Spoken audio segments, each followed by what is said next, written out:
Angelina Nadeak bercerita Secangkir Harapan, cerita inspiratif, penghangat hati, penguat iman. Tuhan, apakah Engkau masih ada?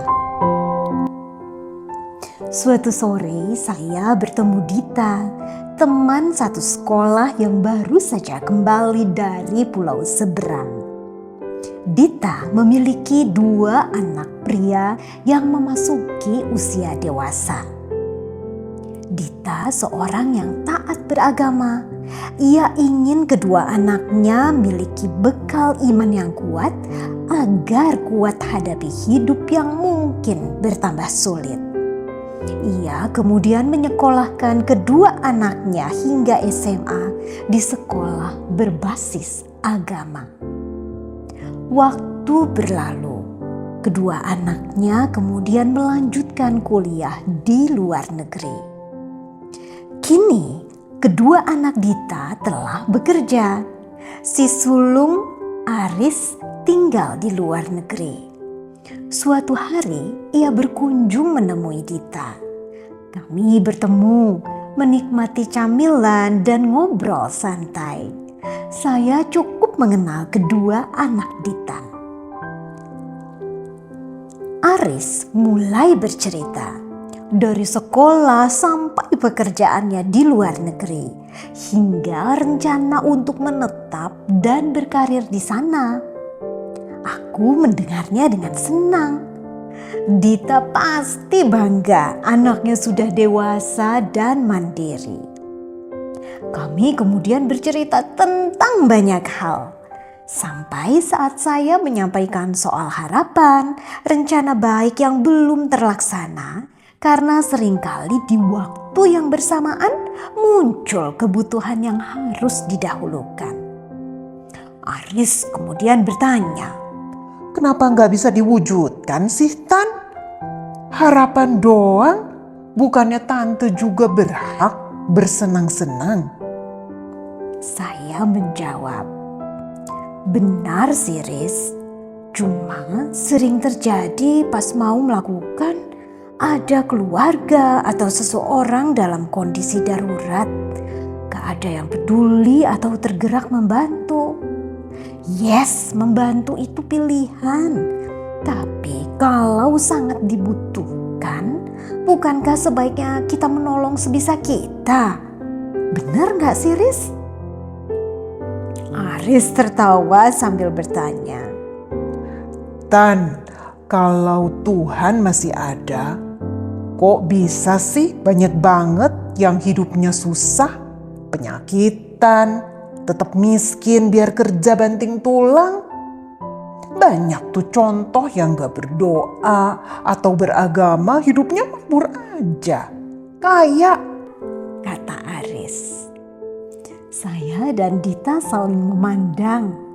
Saya tersenyum, gak membantah. Kemudian saya bilang, "Iya, Riz, masuk akal ya. Banyaknya kesusahan padahal kita sudah beragama. Kerja keras, jadi orang baik. Terus Tuhan di mana? Ngeliatin aja." Tante juga pernah tuh punya pertanyaan yang sama. Terus ada satu cerita klasik yang bikin Tante mikir lagi. Mungkin ini bisa jawab pertanyaan Aris. Mungkin juga enggak sih? Saya tertawa. Ada seorang remaja pria menemui Bapak Pendeta tua. Ia mengeluh dan bertanya, pertanyaan yang sama dengan kamu, Riz. Memang Tuhan ada? Tanpa banyak bicara, pendeta tua meminta si remaja pria mengisi air ke dalam sebuah ember kaleng tua yang bagian bawahnya sedikit berlubang. Kemudian ia meminta remaja pria ini membawa kaleng ember yang sudah terisi air berjalan di jalanan tanah menuju pasar yang jaraknya 2 kilometer. Walau kesal, selama seminggu pria ini terus melakukan hal yang sama. Di hari yang ketujuh, ia mencapai puncak kekesalan. Amarahnya meledak. Ia bertanya pada pendeta tua, Apa sih maksudmu minta aku lakukan kegiatan gak berguna ini?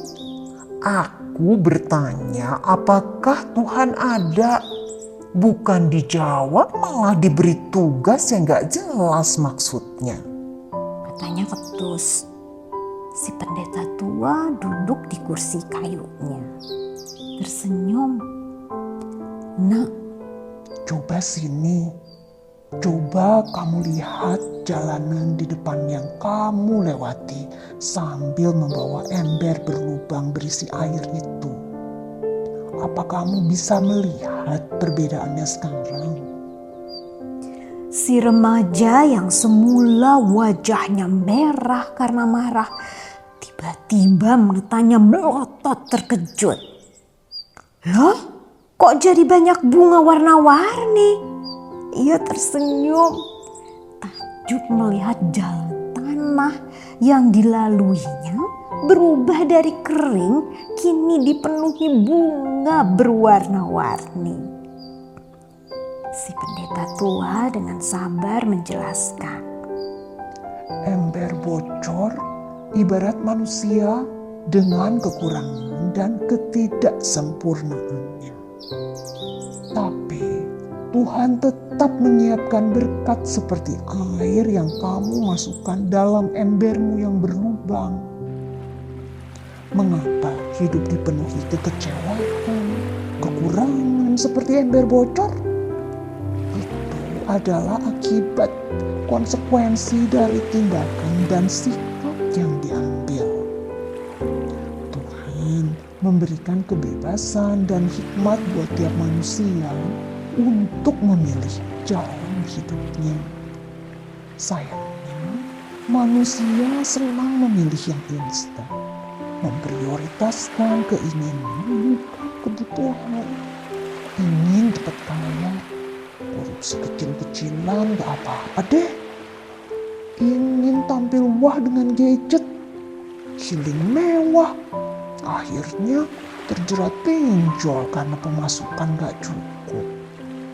Atau kecewa karena bandingin hidup dengan orang lain yang terlihat hebat di sosial media.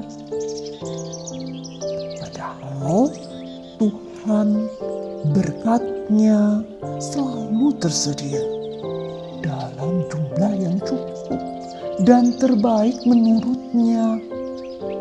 Hidup kita yang gak sempurna malah bisa dipakai Tuhan jadi saluran berkat buat orang yang membutuhkan. Seperti yang kamu lakukan dengan ember bocormu. Kemarahanmu sia-sia karena air yang jatuh membuat tanah kering menjadi lembab dan benih bunga yang tadinya mau mati jadi mekar dan tumbuh indah. Orang-orang yang melewati jalanan jadi ikut menikmati keindahannya. Dan itulah Tuhan, ujar si pendeta tua. Kehadirannya sering tak terlihat, tertutup rasa ego, sombong, dan kecemasan. Berkat-Nya sering tak terasa, tertutup rasa tak cukup karena tingginya keinginan dan harga diri. Saya menutup cerita sambil meminum coklat yang tersisa. Aris tersenyum kecil. Saya berdoa semoga cerita sederhana tadi cukup membuatnya kembali percaya bahwa